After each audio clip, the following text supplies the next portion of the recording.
Hello, everyone, and welcome to another episode of the Daily Medieval Podcast with myself. And today I'm joined by a fantastic author who has written a book that I think many people find quite captivating because it is about the Mongols. So please welcome Nicholas Morton. Thank you for coming. My pleasure. It's good to be on the show. Brilliant. So I think what I like to tend to do is start off by going into who you are first, really. So where did your pursuit for history begin, and what got you to kind of where you are in your career now? Sure. Well, I mean, like so many people, really, I suppose if you want to go back far enough, it's trips round castles in the rain with your family on holidays in Wales and things like that, like so many people. But other things too. I've got a very fond memory of the Osborne Guide for castles or something like that. But it had wonderful pictures of castles and castles being besieged and tournaments and festivals and things like that. So it probably goes back quite a long way. But in terms of thinking seriously about it as a career, I suppose I'd always assumed in my teenage years that it would be there as an interest, but probably wouldn't be what I'd be doing in the long run. But then at university, I got very caught up in the study of the Crusades with Jonathan Phillips, a brilliant teacher. And after my degree, I thought I better get a proper job, so I did and hated it. And so then one of my tutors from my university, which then was Royal Holloway, called up and said, "Well, how about doing an MA?" And well, I suppose the rest is literally history. Yes. No, that's fantastic. And but I guess what's interesting really is that you've gone into kind of Near Eastern history, kind of looking at, like we say, the Mongols. What kind of led you to go from a very Eurocentric history to a non-Eurocentric history? Sure. In a sense, I don't think I ever was particularly Eurocentric. I mean, my PhD was on a military order, the Teutonic Knights, which is naturally an institution that has lends itself to a perspective of Western Christendom. But right from the start, my interests lay in the question of encounter, people meeting each other. And the more I read and the more I understood of what was going on, the more I realized that in the cities of the Middle East, places like Aleppo or Damascus or Acre, you have abbots arriving on pilgrimage from the Rus principalities. You have Seljuk Turks who have their origins in Central Asia. You've got people eating from Chinese porcelain brought into the region from far to the east. You hear stories about people who have arrived in the area from India, whether it was merchants or seeking employment. You hear about people from the Indian Ocean region. And then, of course, from sub-Saharan Africa, again, traveling into the Middle East for a whole range of reasons across this era. And then you've got people from Western Christendom, obviously, and from other parts of the Mediterranean world and Byzantium. And they're all meeting each other. And they're meeting each other in an incredibly narrow area of land. And so it's what they make of each other. Most of these people would have had virtually no notion of who they were, whoever they might be. And so they're meeting them for the first time, whether they're people who are from, I don't know, from Central Asia or from the Arabian Peninsula or from Western Christendom or elsewhere. What do they make of each other? How do they go about that interaction? What do they learn from that encounter, and what do they refuse to learn because it crosses some kind of boundary for them? Where are they prepared to pick things up? Where do they reject? Where are they prepared to work together? Where are they not? And understanding these understanding these forums, including markets and royal courts and other places where these encounters are taking place, that for me has always been a source of fascination. What do you make of someone who is from a fundamentally different background, religion, culture to you? I think that's the root question for me that made the area so fascinating for me. No, for sure. I mean, one of the things that jumps out immediately to me is there's a brilliant source of when Ibn Fadlan is traveling the Silk Road and meets the Rus Vikings. I mean, it's a pivotal kind of source in the study of kind of intercultural connections. And we see kind of one of the only sources that looks at, the kind of an Arab perspective of Vikings in a very not as traders rather than raiders, and so there's a lot to be learned from kind of looking at these perspectives. Now, what then inspired you to then kind of go and write about then the Mongols? Sure. So uh, it's slightly heretical for me to say because my book has the word Mongol in the title, Mm, but the book didn't actually start as a book about the Mongols. It started as a book that I wanted to write based much more on the interests I've just explained, really, the yeah. desire to show that encounter. What I wanted to do is to explore, yes, the Mongol invasions into the Middle East, what that meant to the Mongols, what they were trying to achieve. I wanted to understand the Mongols, Mm, but I also wanted to understand everyone else. yes. Because typically, when you read a book about the Middle East in this era, you read a book dedicated to just the Mongols, or Mm, just the Byzantine Empire, or just Saladin's Empire, or just the Crusaders. I wanted to try and, for me, those books are often great, but it's the interaction I wanted to understand. So yeah. when the Mongols invade, how do people respond? Mm, How do people conceptualize the Mongols? Who are the Mongols to them? How do they understand them? And what's remarkable is just how similar yeah. reactions from across various different religions and cultures are to the Mongols, and just how much they have in common in those reactions. How do they try and play the Mongol invasion? We can't beat them, so how do we then deal with them? How do we try and survive or even prosper in a new Mongol dominated environment? So it's bringing out the various different cultural perspectives on the Mongol invasions. That's what I was interested in. What did Mm, they make of them? How did they respond? And how did all of those interactions in multiple different civilizations, some being overturned by the Mongols, some surviving, mm. how did that all create the developments of that century and beyond? No, that sounds it sounds fascinating for sure. And one of the things that I find, I guess, most fascinating about the kind of that kind of region and about the different mixing pot of cultures to do with your book is how did you go about researching this? Because I mean, we've got a sort of benefit when I think about Europe and looking at the literacy, the universal language of Latin. We can kind of delve into this, but what does it look like over in Asia and the Near East? Sure. Well, I mean, studying this period does raise many challenges. Perhaps the most obvious is languages. Mm, Um, some people are good linguists, some people aren't. I try my best, but no one's got the full set. No one's got Arabic, Hebrew, Persian, Greek, Armenian, mm, Syriac, Latin, Old French, and I'm scraping the surface. Uyghur, there are plenty of others as mm, well. No one's got all of them. And so, in many ways, this project has been enabled by the sheer scale of translation work in multiple languages that's taken place that suddenly makes these sources accessible. Sometimes have been translated into English, but other translations too, if you can access them.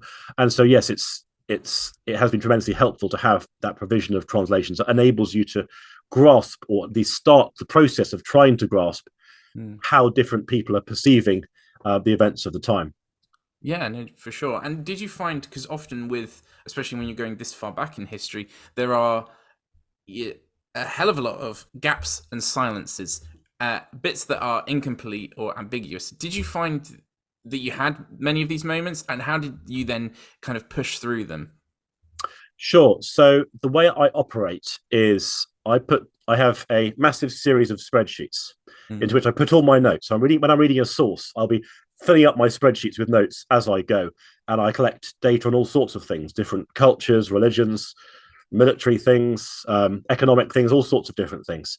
And I find that by putting together as many clues and little bits of evidence that you can find from as many different sources, that's your best shot at building a big picture, because often it's putting together the little clues that enable you to see where there had previously been a gap or a silence. Actually, it gives you enough that you can at mm, least form some idea of what's going on there. But you're right, there are still plenty of silences, and for me, the biggest silence, and in many ways my biggest regret for the book, mm. though it's something I still can't see how I could ever deal with it, Yeah, is how to deal with people below elite status. of course. So lots of material on queens and empresses and sultans and commanders and Mm, knights and all the rest of it. But how do we find out the experience of artisans? How do we find out the experience of the agricultural workers, who of course are the bulk of the people in the region? How do you get to them? And I'm afraid, unfortunately, you can't, or you can't really. Archaeology helps, and what is available I tried to use. mm. because you can then create at least their material culture, even if you can't necessarily understand their frame of reference. But you follow the sources. These are the sources that are available to you. No, of course, it is the bane of every historian, I think, is that the non-elite research. But in terms of then the interactions that you were able to kind of look at, I mean, what were there any surprising discoveries that you found with the way in which that cultures interacted with the Mongols in the Near East? Yeah, and it's something that I don't really bring it out in the book. It's something that really occurred to me afterwards, Mm. um, and that is a very crude question. Um, who survives? Who prospers in this kind of environment? Who wins from it? Because the Mongols invade starting in, well, 12, 18, 19, and then in waves up to about 1260 when they basically stop because they're in large part because they're fighting wars, or the Mongols in the Near East are fighting wars against the Mongols of the Golden Horde further to the north. And then from that, the Mongols don't lose much territory, but they kind of begin to turn in on themselves a little bit. So who wins in this environment? And what I realized is that many societies, many civilizations, many cultures fall to the Mongols.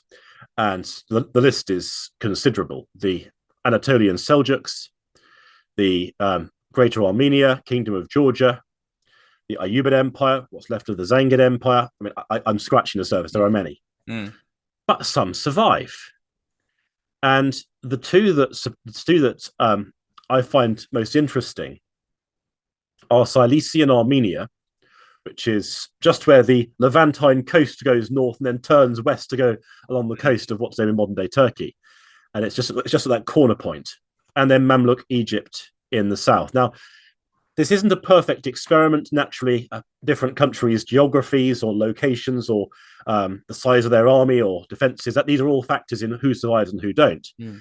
But what I notice is that many of the civilizations that fall to the Mongols, they respond in a way that could be described as proportionate. And so what I mean is they hear of the Mongol invasions. They gather information on them. Who are these people? How much of a threat do they pose to us? And when the Mongols come close, they build up their defenses and they try and conduct diplomacy with the Mongols, try to negotiate some kind of peace agreement. That falls apart. The Mongols invade. They then try and resist the Mongols and are overthrown. Mm. Now, what I find interesting about this is that from a modern perspective, that makes a lot of sense. We're used to people behaving proportionate. It sounds pragmatic. It sounds, dare I say it, even best practice. It sounds like the kind of reasonable thing that you would be advised to do. Yeah, all those societies get destroyed. The two that survive are Cilician Armenia in the north and the Mamluks. Mm. And Cilician Armenia doesn't try this at all. Even before the Mongols have crossed the horizon, they choose to submit early, really early, before they've been attacked. And as a result, they survive because the Mongols appreciate the fact they've submitted early before they actually had to. And the Armenians play the game of, they flatter the Mongols and tell them the things they want to hear. We submitted to you because we recognize that you have the right to rule the world and all the rest of it. But as a result, they don't have to carry a Mongol garrison. They don't have to pay a particularly heavy tribute, and life carries on, at least for a while, with relatively little interruption. So they survive. And further south, the Mamluks also survive, but by very different means. And so in the case of the Mamluks, they survive by being extremely aggressive. So when the Mongols enter the broader region around the periphery of Egypt, they don't wait to be attacked at all. Mm. They mistreat or kill one of the Mongols' emissaries, making a very clear line in the sand. We are going to fight you. And then rather than waiting to be attacked, even though that might make sense because waiting for a Mongol attack across the Sinai Desert places the Mongols at a disadvantage. They've got to cross a desert. Mm. The Mamluks don't do that. They advance themselves against the Mongols and seek battle beyond their own borders. Now, the Mongols aren't ready for this. No one ever does that. And so, in fact, they wrong foot the Mongols and win a battle against them. And so the point I'm driving at here is that proportionate responses don't work. Mm. What does work is extreme responses. You submit immediately. As soon as you realize there's a threat, you submit, even before you really have to. You survive. Or you are extremely aggressive. You attack straight away. You survive.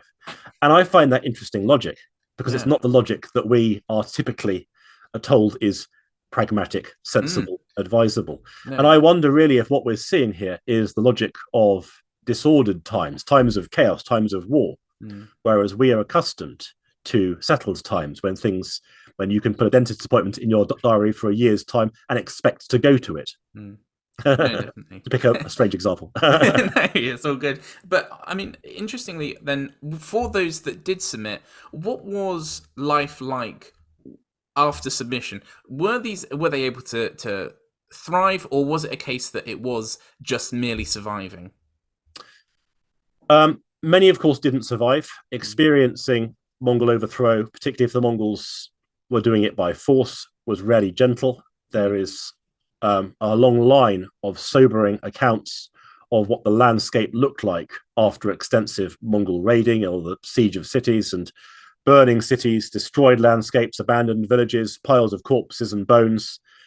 This could be the Mongols could be extremely heavy-handed because, from their perspective, they felt they had a right to rule the entire world. Yeah. Those who submitted early were deemed to have recognized that fact, and therefore they were in the good camp, and so they could be allowed to continue. But if you resisted Mongol invasion, well, things wouldn't go so well for you, and so the Mongol invasion could be very brutal. But for those who survived, and people did survive, they then have to face a new reality under Mongol rule. And like conquerors throughout history, conquerors are often very brutal in the first instance, but then soon afterwards, conquerors realize that they rather like the idea of being able to collect tax. Of course. And of course, if you want to collect tax, you have to at least permit, in the Mongols' case, encourage. Mongols like trade, but you've got to encourage trade, commerce, artisan activity. The industries have to start pumping out textiles or metalwork or whatever it is they produce that can then be taxed. You need these things. So conquerors throughout history switch. Once the invasion phase is over, they switch to being a lot more supportive, or at least enabling, of the people under their rule because they need them. And in the fullness of time, they also need them not to rebel. So there has to be at least a degree of consent's too strong a word, but at least they have to be accepting of the fact that they are under someone else's dominion. Mm. So Mongol taxes were high, but people did survive. But in fact, how people tried to, how do I say it, tried to exert their influence, tried to advance their own interests, that's very interesting. Because typically, when I don't know, if you see a Hollywood film about an invasion, the invasion happens and the invaders are horrible. Mm. I'm not saying it's about Mongol invasions, I'm saying it's pretty much all Yeah. invasions in Hollywood films. The invaders invade, they conduct atrocious acts, and then the local people eventually say, "That's enough. We have suffered enough. We will rise and throw off our overlords." And then there's a montage of them training themselves and gathering their armies, then a big battle at the end of the film, and the rebels win, the invaders are driven off, and happiness and celebration reigns.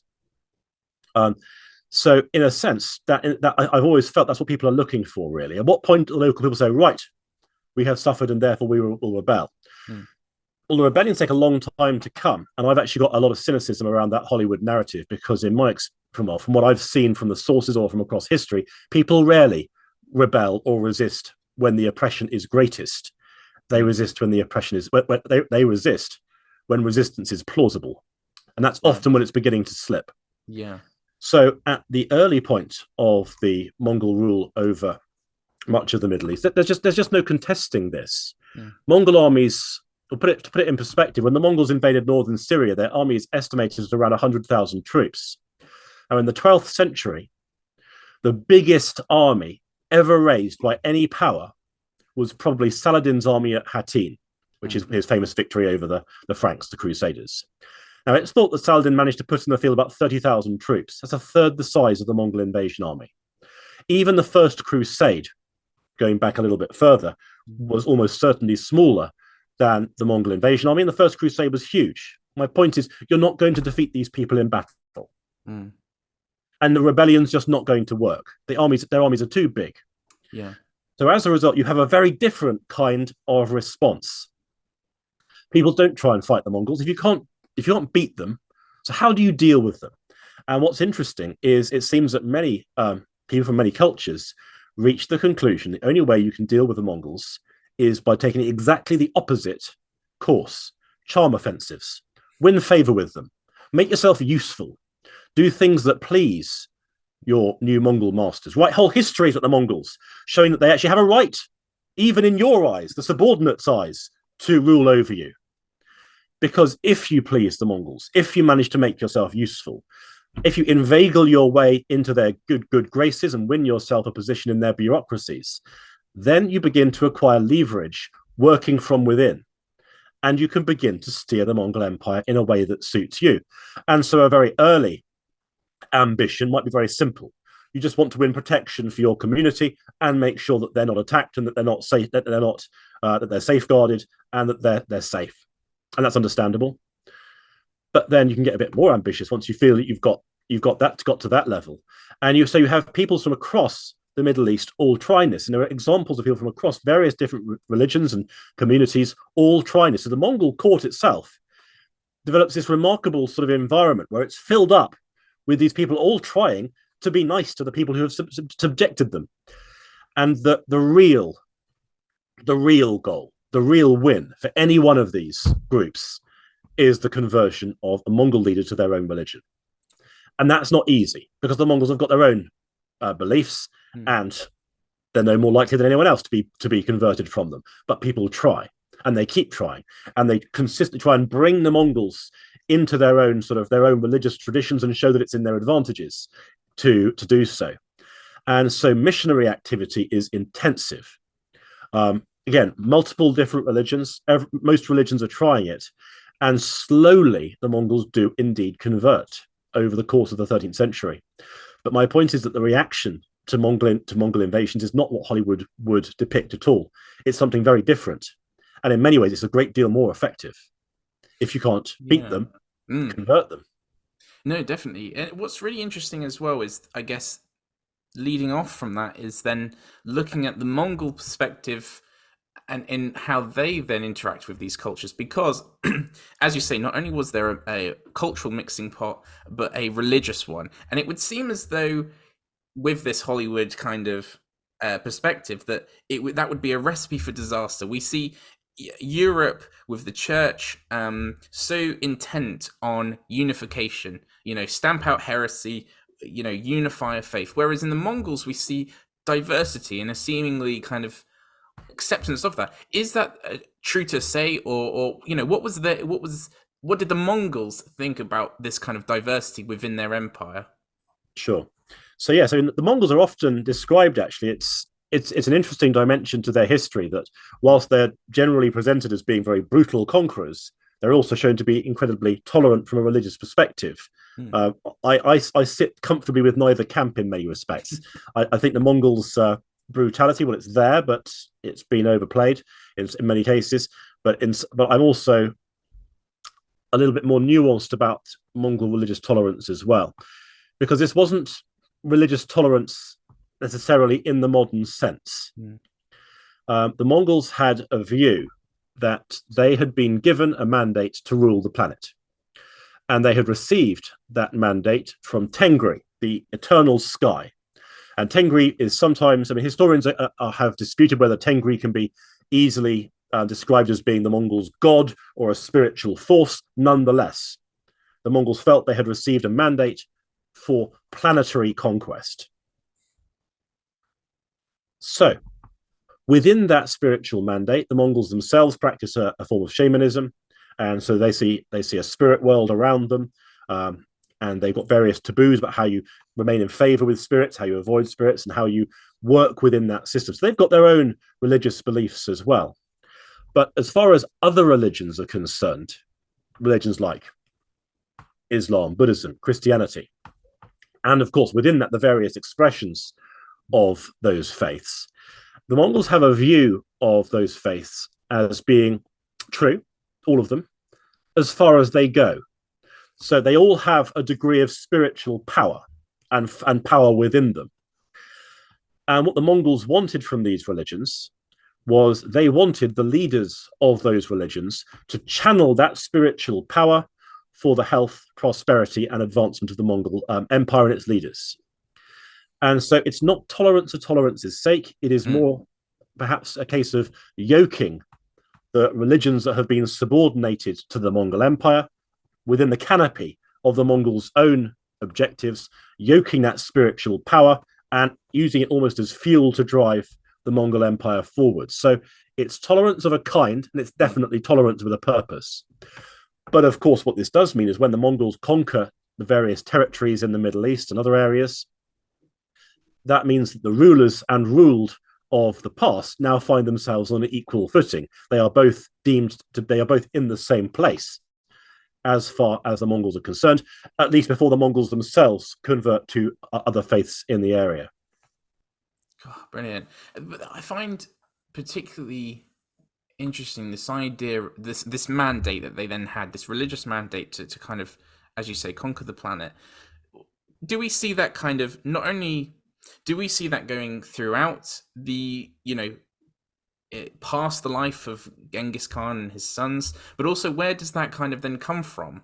Because it appears as though the Mongols, especially when we look at Eurocentric history, they just come out of nowhere and they kind of come in, but where does this all come from? This idea of planetary invasion? Sure. I mean, there have been other steppe peoples previously who have presented or discussed or manifested a desire to conquer the planet. I'll do that again. There have been other peoples from the Central Asian steppe region who have manifested a desire to conquer the world. That is there as a thing. There's some debate among historians about whether this was Genghis Khan's own ambition, whether he really saw global conquest as being his goal, or whether that more evolved later under his son, the great Khan Ogadai. And historians have got different views on that. Either way, it did develop. And I suspect that part of the reason why it became so prolific is the simple fact that it didn't actually seem that implausible for a long time. I mean, when you've conquered the better part of Asia in the space of a few decades, there's so few people left really who could offer any meaningful resistance. Maybe they're right. Yeah. Maybe this is true. And of course, with every victory, it will consolidate that belief within the Mongol society itself. It's only later, when things begin to slow down, that kind of belief loses its cutting edge, although the idea still gets touted a lot for a long time afterwards. But that's sort of the broad narrative of its origins, and it also affects the way the Mongols treat everyone else who they aspire to conquer. Because when the Mongols do diplomacy, it's very simple. The Mongols' ambassadors arrive, and it's exactly the same in every case. You've got two choices. You can acknowledge the Mongols' right to rule over you, or they'll invade. That's it. Those are your two choices. You have no other choices. The only other society that managed to invent a third choice was the Byzantine Empire, because the Byzantines are good at this. And that they managed to find ways that the Mongol ambassadors would become sick and have to go home, or even die, so that or die in unusual circumstances, so that several more years would have to pass before the Mongols could send a new embassy out to try and then renew their demands for submission. Amazing. So in terms of then, so we've kind of gone down the diplomacy route, but then obviously you have one of the things that defines the Mongols is this kind of scorched earth invasion. And particularly in Eastern Europe, we see kind of long-lasting impacts on the development of the region, because, from kind of burning farmlands to kind of killing off large populations, it leaves a stamp on the landscape. Do we see these long-lasting effects of the Mongols in the Near East till this day? Are there landmarks that we can kind of point towards? Difficult to say. I'm going to slightly dodge the question because when the Mongols created their vast empire across Eurasia, the network they created, that's networks of diplomats, and you've got something called a fast horse system, which brings messages very quickly across their empire, or merchants bringing goods from one end of the empire to another and all the rest of it. When you've got that system, things get transported. Things can be like technologies, like gunpowder, which is thought to have been carried across the Mongol network, or trade goods, or even religions in some case. But one of the things that, and again, this is debated, but to some extent at least it seems to be true, the Mongols also seem to have been the inadvertent carriers of the Black Death. Right.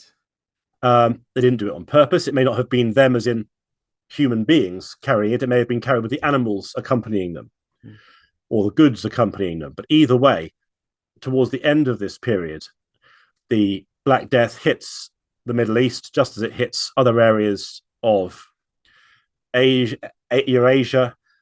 There's also research being done on it may be affecting Africa as well, including sub-Saharan Africa. But because the Black Death is such a killer, and in some cases the death toll is thought to have been as high as 40% of total population, and it's huge.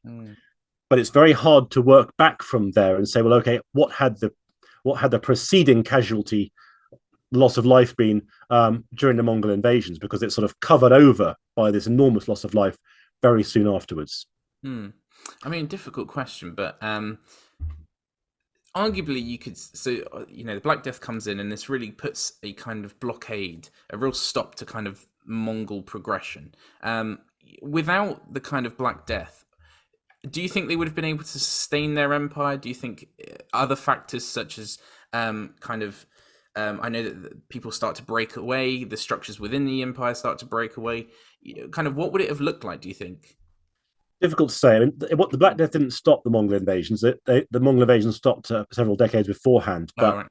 Nonetheless, you're right. The Black Death had an enormous impact, both on the Mongols themselves, but also on every other society around their borders. So what impact did that have? It's very hard to say. It may be that because everyone was impacted so heavily by it, it didn't actually change the geopolitical layout because everyone had been weakened to a roughly similar extent. But that's very hard to say. And the next wave of Mongol invasions, those led by the Emir Timur, who's sometimes known as Tamerlane or Timur the Lame, they came about a few decades after the Black Death. So there is another wave of Mongol or quasi-Mongol invasions that follows on soon afterwards. It's something that needs more research, actually. How much did the Black Death impact Mongol control? It's a good question. In some ways, I've sort of ducked around the question a little bit, but those are the thoughts that come to mind, certainly. No, definitely. It's always tricky to kind of think about the kind of what if, the alternate histories. But in any case, the culmination of kind of the questions that I've asked you and all of your research is this fantastic book, which is actually one of many that you've written. And I just wondered quickly if we could talk a bit about your process in turning an idea into a fully formed project. So I mentioned this already. One of my sort of key research tools is my massive system of spreadsheets. Well, I plug in data in about all sorts of things, anything that I find interesting, basically. And I find that very helpful because by piecing stuff together, it helps me to build more of a big picture in my mind, really. And the more I do it, the more that picture becomes more rounded, more complex, more nuanced, until suddenly I feel I can see something. I can characterize an area, a region, a society, a battle, a war, whatever it may be. I can characterize it in a way that's interesting, or I think other people will find interesting. So from a sort of inspiration level, I find that the pooling of all those materials, trying to construct something with it, and then thinking, when I've got something, okay, well, how then could that take book form? That's my process for coming up with the idea. And it has the advantage that, of course, within this network of spreadsheets, I'm always plugging information into it, whether it's for a book or not. It means that when I want to write the next book's already 2/3 written because I've already got spreadsheets in that area that I've been collecting for a long period of time. So that speeds things up a little bit. In terms of writing it, what I generally do is I tend to create something called a concept draft. That's what I call it anyway, which is, this goes back to some advice I was given a long, long time ago by a very great historian called Malcolm Barber. And Malcolm's suggestion was, if you want to write a book, write it. If you know what you want to say it. Simple as that. And I took his advice. So if I wanted to write an article or a book, I write it. As long as I've got a pretty good idea about the history, the events, the people, I won't try and get it perfect, but I will simply write what I want to say as one straight narrative. So I often write my concept draft for a book pretty quickly. Okay. And then, having written this concept draft, and I don't doubt these drafts are always riddled with errors, I go back and check every single detail as carefully as I possibly can, just so I can make sure that I do that rigor. And sometimes I might have to tweak my argument if I've got things wrong, but normally, because I have made sure that I had as much in my head to begin with, it's more or less there in the concept draft. And that has two advantages. The first advantage is that before that, the way I tended to write books was to do it bit by bit, to try and get each paragraph perfect, to research each paragraph one at a time. But actually, I realized that in doing that, my ideas lost coherence very quickly. So I write one paragraph on day one, another on day four, another on day 16.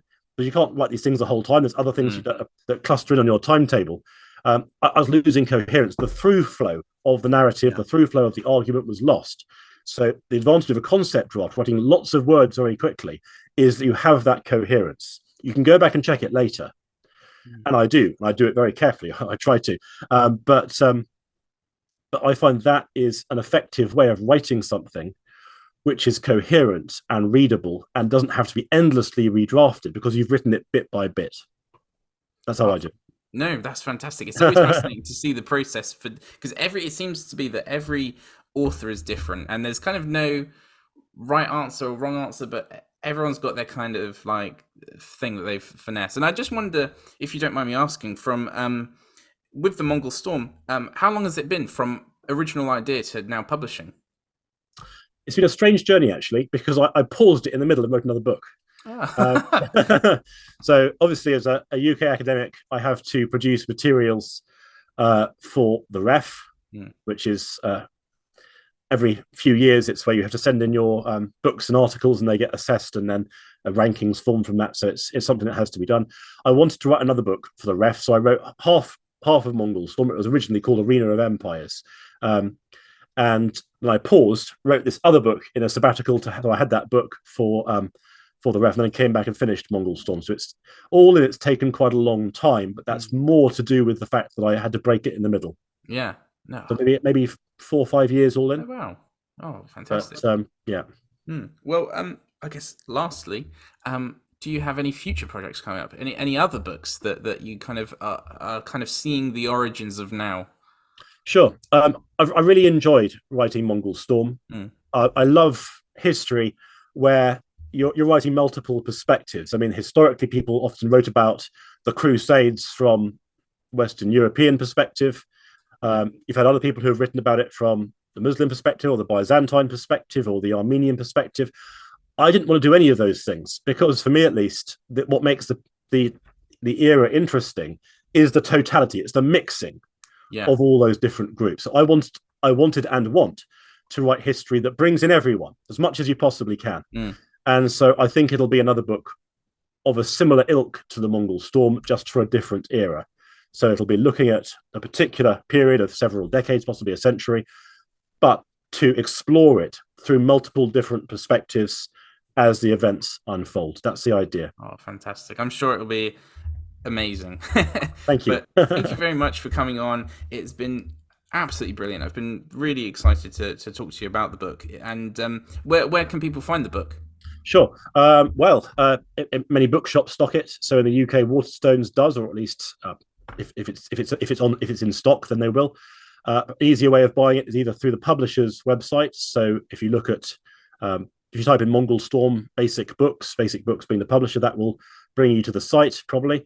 And perhaps the most obvious is then also Amazon, and it's available as a hardback, as an ebook, as an audiobook, and very soon it'll be out as a paperback. It's got a really good cover, actually, paperback. So that'll be out in November. Oh, fantastic. Well, thank you very much. Good luck with it all. And there we have it. Thank you for everyone watching, and join us next time for another author interview.